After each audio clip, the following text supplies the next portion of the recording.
Okay, welcome back. This is actually episode 3, part 2, which is really just a conversation about some diffusion exercises that you might find helpful. All of these exercises are described in Russ Harris's book, The Happiness Trap, and I encourage you to both read the book and or go to thehappinesstrap.com and look at some of the free resources. The links for those are included in the text that accompanied the video. So the first part of skill building around being a better diffuser is to increasingly be able to observe that you're having a thought. So when you're not aware that you're having a thought, it's kind of like being a character in a play on a stage, bumping into other characters with no direction.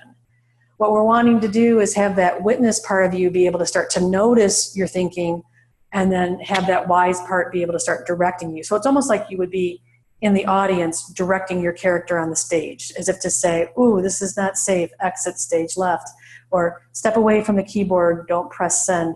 So part of it is waking up that witness is part of the diffusion exercises too. So one of the ways we start to do this is when you notice that you're having a thought, just starting to name that it's just a thought starts to reduce its power.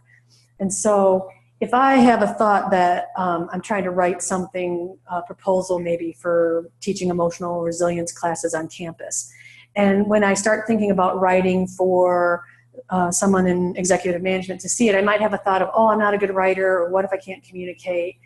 And so even if I just start there and just say, I'm having the thought that I'm not a good writer. If I say it like that, I already could sort of say, do I think that that's true or not? Is that really true, or is that just a thought I'm having right now because I'm nervous or insecure? So you could just start to say, I'm having the thought that I don't have enough time, or I'm having the thought that I'm going to be in trouble for being late. Having the thought I'm going to be in trouble for being late, right? Oh, you want to notice, oh, I'm having a thought that I'm going to be in trouble. And then that takes it from here to, oh, I'm having, like here I'm just having the thought and I'm completely unaware. Here I'm having the thought and I have a little idea that I'm having a thought. If I add even a couple more words, if I say, oh, I notice, witness self notices that I'm having a thought that I'm going to be in trouble. So we're just trying to get that trombone slide to slide back out. It's like, oh, I notice I'm caught up in a story. Thank you, sometimes thanking your mind. Thank you, mind, for bringing me that thought that I should email that friend of mine that I said I would email. And so now it's out here. Over here, it's like, oh my God, I didn't do the email. I'm a horrible friend. What am I have no reliability. I'm a jerk, right? Versus like, oh, I'm having a thought. Thank you, mind, for telling me I should remember to do that. That's a cool thing, right? Totally different experiences of that same thought. Out here, it's useful and effective and helps me be value guided. In here, it's just upset and I'm shaming myself for no reason because I'm less likely to actually send the email if that's the experience that I'm having. Here, I'm more likely to send the email, right? So we want to both diffuse the words that are in our head, unpleasant thoughts, and we also want to diffuse the unpleasant images. So Russ Harris says in his book that these are just ways to start yourself learning how to diffuse. He calls them quirky training wheels, and I agree that they're quirky, but even though I was a little cynical when I first started reading this book, I would say that while they're quirky, they really actually work in terms of like helping me not be owned and not terrorize myself with my own thinking. So one of the ways to do that is to not take a thought seriously. So instead of it being in your head, you could like actually imagine typing it on your computer screen and having it be a screensaver. And so instead of being in it, you're like, now you can kind of go, wow, I often say to myself, wow, Lisa, there's a thought that'll take you places. Whew. It's a good thing you don't stay on that thought train. Like there's a thought train that'll take you places. Boy, you're just spinning down the track. You don't even know if that's real. So that seeing it as a thought train is one of my diffusion strategies. And that when I notice I'm on a train, it's helpful to disembark from the train. So sometimes I picture the thought flying like a banner. One time I had a really strong thought. I was going out to lunch with some friends that we were going to a Middle Eastern place. The thought I had was, I hate tofu. And I kind of saw it like a banner, like, boy, I just had a really strong thought. And then now I can get curious about it. I'm not trying to figure it out, pull it in. I'm like, what is up with that? Right. And, you know, one of the thoughts that came to me from this vantage point was, I've never even tried tofu.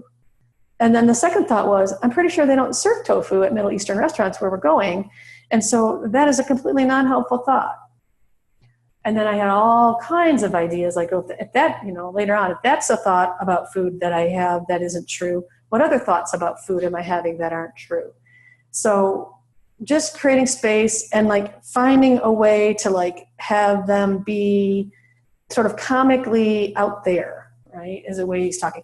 Naming the story. Like if you have a repetitive story, if there's like a strong thought that you have over and over, either because you keep telling yourself it's true or whether you're getting messages from other people that it's true, naming the story. Oh, here's the I'm such a loser story again. As a single mom who's super busy and also has a very rapid brain, sometimes I can forget things that are important to my kids.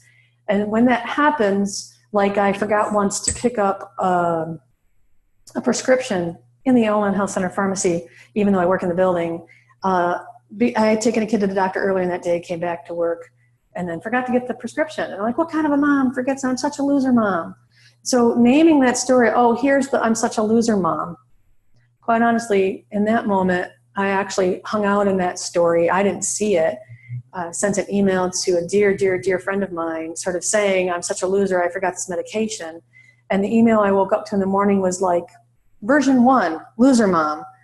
And it had some of that stuff. Version 2, really dedicated, hardworking mom makes a mistake, right? So that conversation really helped me start to name this, I'm a loser mom, I'm such a loser. It's never helpful to my kids for me to be hanging out. That never helps me fix the problem if that story is playing in my head. So naming the story is helpful. The silly voices technique, it's hard to take a really shaming thought seriously. If you're using like Pee Wee Herman voice or something like that, you're like, oh, you're such a loser mom. You are just a really, really, really bad mom. So it's a little hard to take me serious when I'm talking like this. And so I go, okay, maybe I can let that go. So I'm now having the thought that I just did that on a video.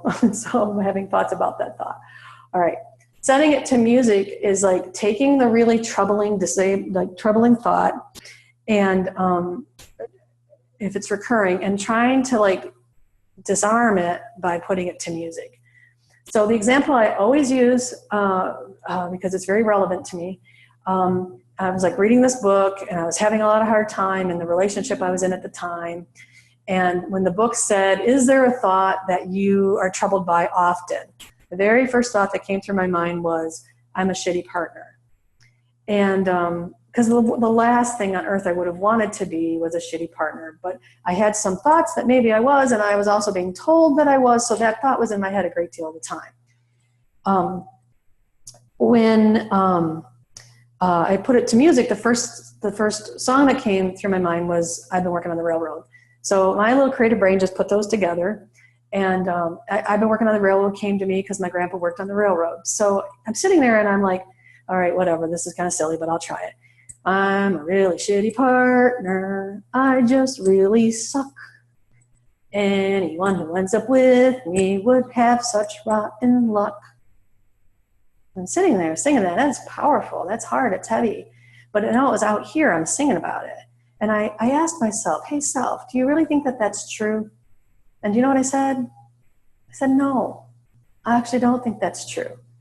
Like when you see an employee who's been told they're not a good employee, but you can see that they're just kind of not in the right work team.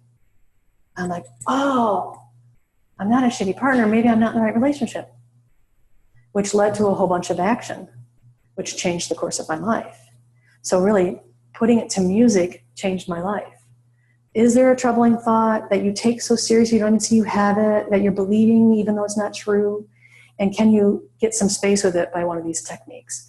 With the images that people have, like maybe they have trauma images or things that they've seen they wish they hadn't seen.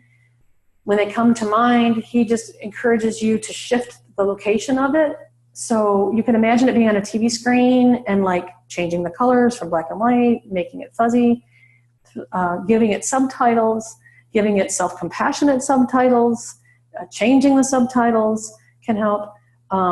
Shifting locations would be maybe like you're having the thought, you're driving down the road, you might like throw that image on a barn and like let it pass. Sometimes when I have an image in my head, I might throw it on a t-shirt of a person walking past me, and just, it's a way to visually kind of let it go. So these are some basic exercises to start with. If you want to know more about those, check out the book. The best way to make space between you and your thought is to direct your full attention to the present moment. And that's basically a description of mindfulness practice. Making contact with the present moment is the skill of connection. The previously held thought naturally dissolves without your effort, without your ongoing attention keeping it alive in the moment. And so talking about mindfulness practice, both formal and informal, will be part of our next conversation as we focus on the acceptance commitment theory skill of connection. Until then, keep noticing.